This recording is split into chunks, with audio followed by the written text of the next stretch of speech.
In this current day and age, the barriers that stand between women and their business potential remain many. It is true that conditions have improved over the years and advancements have been made, but the situation remains challenging. Women continue to face gender-related challenges in almost every aspect of their lives, from education to healthcare. And representation matters. Studies show that recruiting more women creates an environment into which more women are recruited. And the roadmap to progress exists. It's locked away in the stories of the women like the one who's joining me today. Samira Nwaturuocha has blazed a trail in risk management, working for notable Nigerian companies such as Guaranty Trust Bank, AXA Mansard, and now she is with Sparkle. She joins us today on this edition of Women in Business to share how she did it and what she'll do next. Samira, welcome to Business Edge. Thank you so much for joining me. Thank you, Tolu. Thank you for having me. So risk management we know it's should be an essential part of most businesses, and it is for many people. But it's really interesting to ask you, how did you get there? Did you wake up one day and say, I want to be a risk manager, or was it something you stumbled upon? Take us through how your journey in the risk management industry started. I would say it's something I stumbled upon. Growing up, I certainly had a lot of curiosity, still do.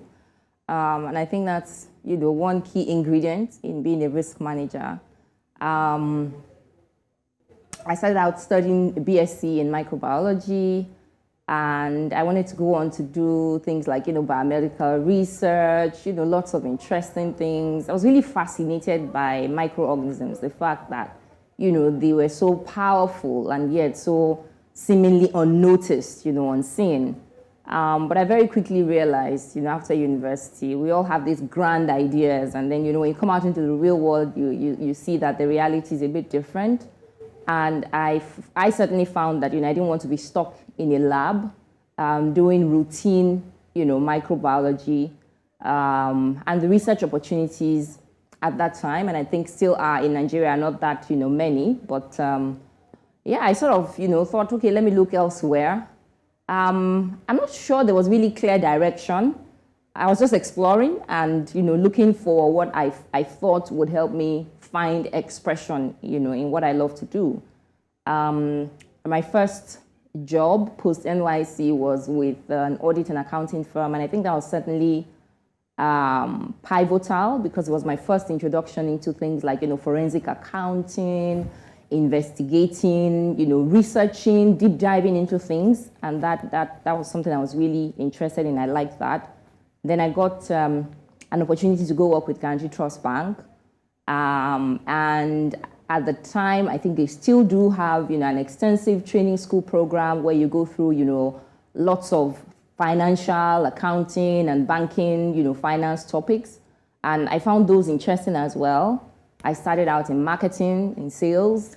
And when I got married, I used to live up north. My husband lived in Lagos, and I had to move. And so that meant an opportunity to change, to switch. And like I said, because I've always been curious, there was one particular topic or subject matter when I was in training school that, was a bit complex or difficult to understand. And I wanted to deep dive into it, and that was treasury. And the market risk team was just starting out at the time. I thought to myself that might be my only opportunity, or best, maybe not only, but best opportunity to tag along that ride. When something is new, people are a bit more lenient on your learning curve. And that's kind of like how it started. I got to do market risk and different areas of market risk: liquidity, trading, interest rates, market analytics. And then I was moved to credit risk. And by that time, I'd really started to think of myself as wanting to be a holistic risk manager. Okay. So I moved on to operational risk, and, other risk areas kind of followed from there. Other risk areas followed, Samira. What I'm getting from you is that it's just one building block after the other, to the point where you're now with Sparkle, you are their chief risk officer as well as the COO. And that's a really, really heavy portfolio. So I want to talk about the gender diversity aspect of what you do. So when it comes to gender diversity, when it comes to risk management, it seems to be really dependent on the industry. You see more in some industries than others. So for example, the construction industry has a general gender diversity problem, and then the risk management side of the construction industry also reflects that. So when we come to the conversation around tackling the problem of diversity in risk management, where do we start? Is it a general conversation, or do we look for the industries that seem much more inclined to having that gender conversation and making those gender-specific changes first? It's a chicken and egg thing. What do you think? Yeah, absolutely. I was just going to say to you that it's a chicken and egg thing. I personally, I'm passionate about tackling it from what I like to say the foundation, and that is starting with encouraging the girl child to be curious. Growing up, the boys are allowed to go out and play. The girls, sit at home with mom in the kitchen. And what this means sometimes is that, they learn to be a bit more curious. They learn to explore more. I remember my brothers wanting to take apart the television to understand how it worked, whilst I was still probably playing with my dolls. So I think for me, it starts with the foundation, encouraging women to be more curious. Because the skills you need to be a risk manager are really around your thinking, your ability to analyze, encouraging, more women and girls to get involved in STEM subjects. Not necessarily because we want them to be engineers, but because we want them to have that mindset, of being curious, of being dogged, of finding out the why, the cause, the root. I think that has served you well, that curious and investigative spirit. So let's look at this. So according to the Institute of Risk Management, the number of women in risk starts to thin considerably the further up the management ladder one looks. And in many junior roles, you see that sometimes, depending on the industry, there's more women than men. But once it comes to a conversation of senior management, the levels could fall to 25% or below. So even if we're working to encourage more young girls to be curious, to be investigative, to even get into STEM, if they are unable to break that glass ceiling that keeps them out of the managerial positions, out of the senior management, out of the C-suite, as we like to call it, it's almost like we failed. So if we're bringing them into this level, how do we push them up to the highest level? I think in my experience, the support is absolutely key, whether it's as little as support from a manager. If I take my career experience as an example, and I might not be the typical case, but just to demonstrate some of the support I got, I worked with Guaranty Trust Bank at the time where, there was a crèche, and if you got a space at the crèche, it meant that as a mother, you could work and be confident, be safe, feel safe, that your child was well looked after.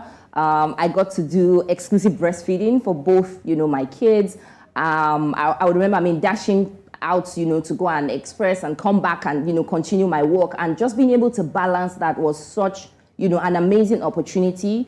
I experienced pretty much the same thing at AXA as well. And, now at Sparkle, our women, for example, who have children can, dash out of the office, go pick them up from school, spend a little bit of time with them, come back to the office, and continue to do your work. And, sometimes just those little privileges, go a long way to encourage women. Because what happens is, as women, in my experience, is as you start to have kids, as, you have other priorities, like family and whatnot, you're really faced with certain tough choices. And in my experience, I've come to realize that, I feel like, there's no really having it all, right? I'm not sure that any woman should try to have a career, a perfect career and perfect family. I think you have to strike a balance. Yeah. And to be able to strike that balance, you need a lot of support, a good support system, whether it's work, whether it's family, whether it's friends who can help you, babysit while you have to work late hours. I think support is really key. Yeah. And I hear you on that. So it also makes me want to ask, because you seem to have had a good route to where you are now. And as you said earlier, your story might not be the story of every woman, whether in this risk industry or elsewhere. But in terms of dealing with gender biases within your own industry, what experience have you had with that? How have you managed those? Because there's no way 1, 2, 3, 20 have not reared their ugly heads on the way to where you are now. Yeah. Yeah, certainly. I mean, I can remember sitting in a room and, either we're having a conversation and, the manager or the boss feels like, well, I think this guy will be able to deliver it better because, we know you have to go and take care of the children. Even those little sorts of unconscious bias, right? Yeah, I think we've all experienced it, along the path. Maybe worse for others than for some.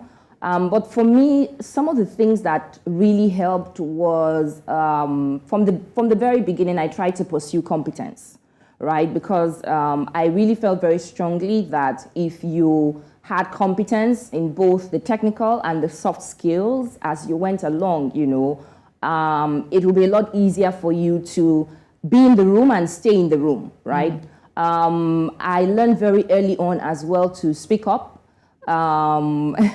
From secondary school, days, I was involved in things like drama, debating, and I think that sometimes, one thing that isn't very easy for a lot of us women is to be in the room, and especially where you are the only gender or there's not many of you in the room, to be able to speak up. I think that's also very key, because you find that when you speak up, you actually have a lot of, good things to say. Your opinion counts and it's valid.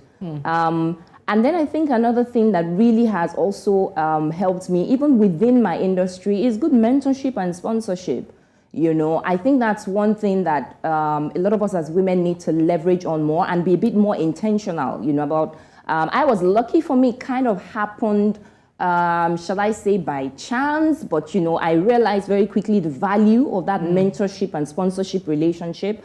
But one thing that I am encouraging younger women to do is to actively seek those kinds of relationships, good mentors, good sponsors, that can support you along your career. Yeah. All right, Samira, before I let you go, I asked this question of almost all my women in business guests, and I'm going to ask you the same. It's not a competition, even when we talk about it in terms of possible affirmative action for industries or even for companies when it comes to making sure there's gender diversity and there's even racial and ethnic diversity. But the conversation at the end always comes to this. What do women bring to your industry that makes it imperative for the risk management industry to bring more women on board?